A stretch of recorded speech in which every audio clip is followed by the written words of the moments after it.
Hey everybody, this is Perch. I was just actually, I don't listen to the radio a lot, but every now and then I'll turn on. I'm trying to get some traffic, and the uh, Waze is just not coming through.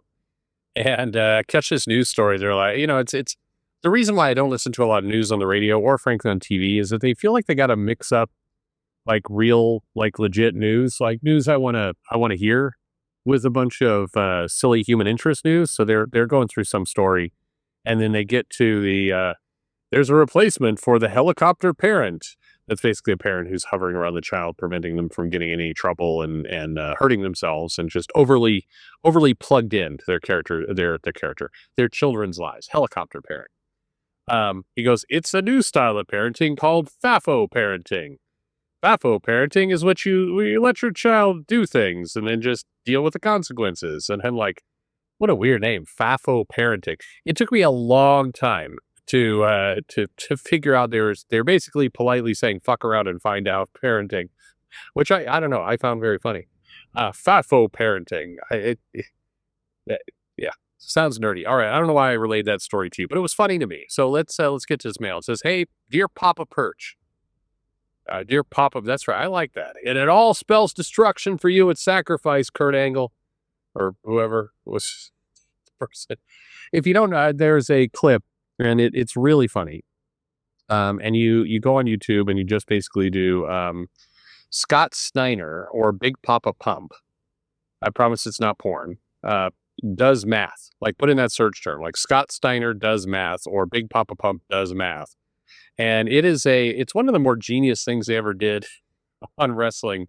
The guy's giving a promo and he's like, you got a 30% chance of beating me, but that's on a normal day. And really there's a 145%. Like he's just throwing stuff up. And it's like, it's always that is always what I think about every single time when I hear some of these people try and explain to me how much money a movie needs to make in order to be profitable.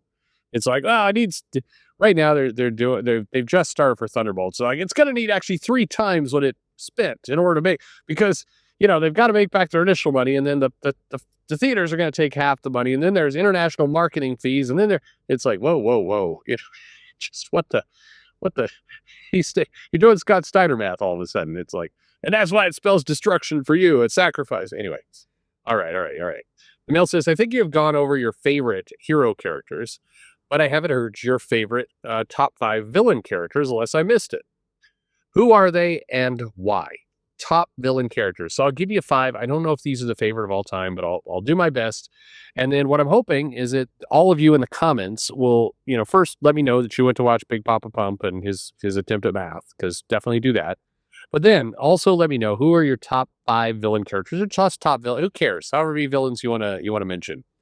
So top villain characters for me.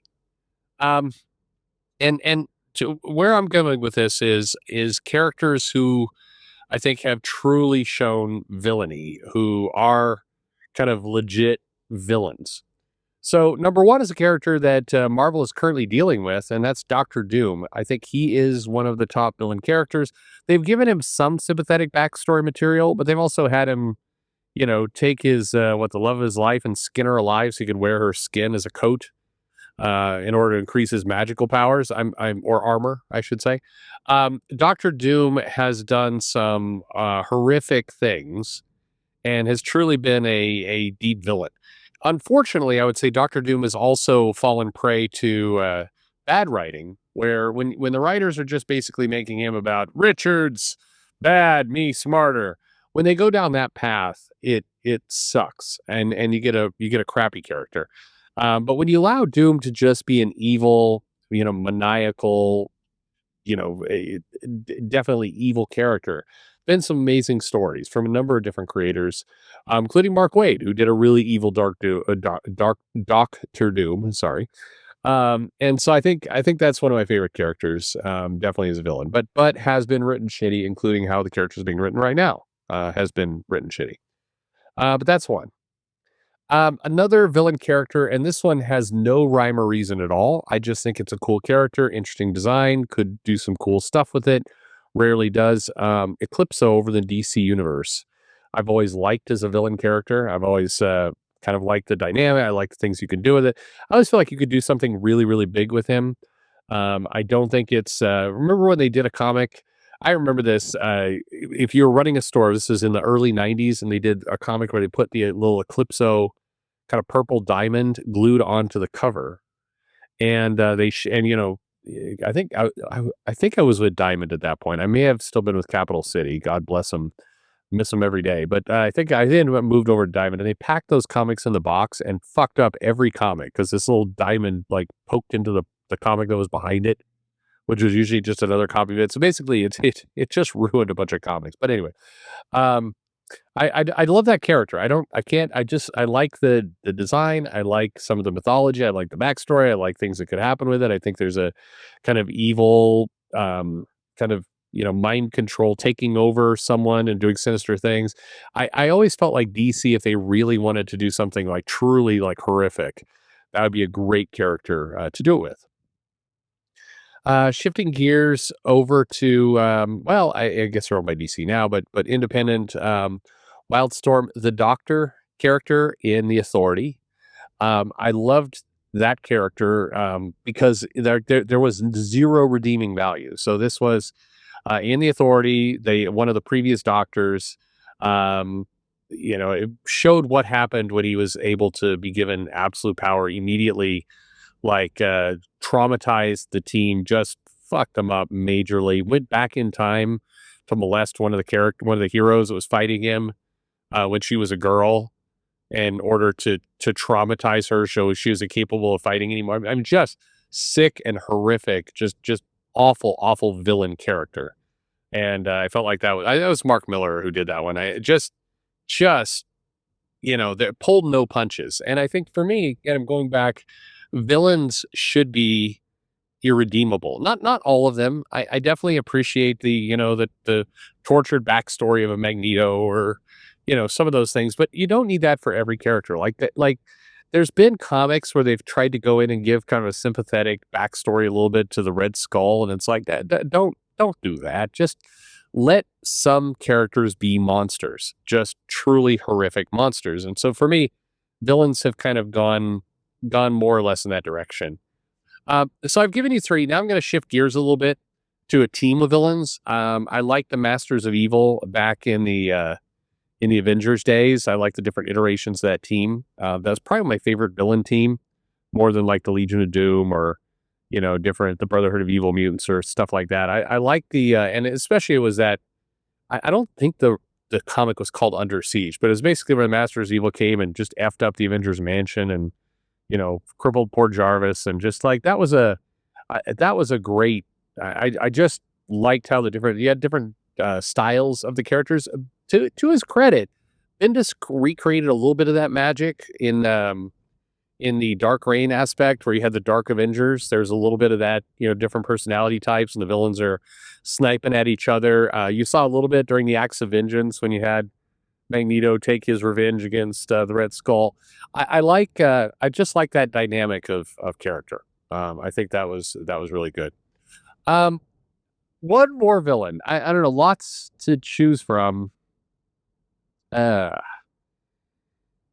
I don't know. I feel like whoever I give is going to be just a dumb cop out. I think okay. I'll give you a really crappy one, and this is an example of a character that I think they did a good job of making this villain smug and overpowering the heroes and all the rest, and then later redeemed him or tried to put the genie back in the bottle. That's Negan over in Walking Dead.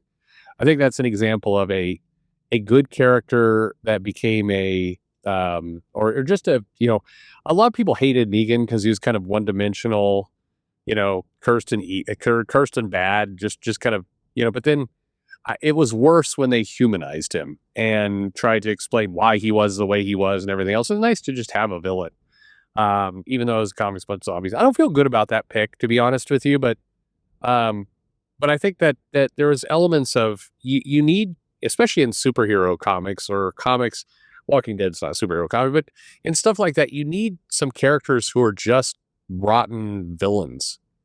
And not all of them. You can have jokey villains. You could have characters like Arcade. You could have kind of villains that believe they're doing the right thing, like Lex Luthor. You could have stuff like that. But it's good to just have some irredeemable, awful monsters from time to time. And to me, those are the villains I enjoy in superhero books. Um, you know, Shigaraki and My Hero Academia, pretty solid villain. Over in One Piece, actually, what's a favorite villain there? I, that's a tough one. Because the villains are often made to be stupid over time. Like Doflamingo was a good, sinister, creepy villain, and then I don't know that maybe it's just because the Dressrosa arc just went on forever.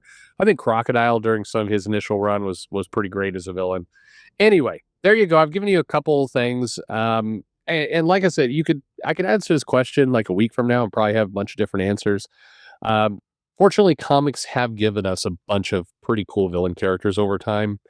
And I think, and even characters like Ultron or Annihilus or just yeah, lots of pretty cool villains. I always just wish they didn't I wish they didn't try and, give them a reason, redeem them, give them here's why they're villains. Just sometimes the mystery of the monster is just kind of cool. So anyway, what do you think? Let me know in the comments below. Like and subscribe, of course, and thanks for listening.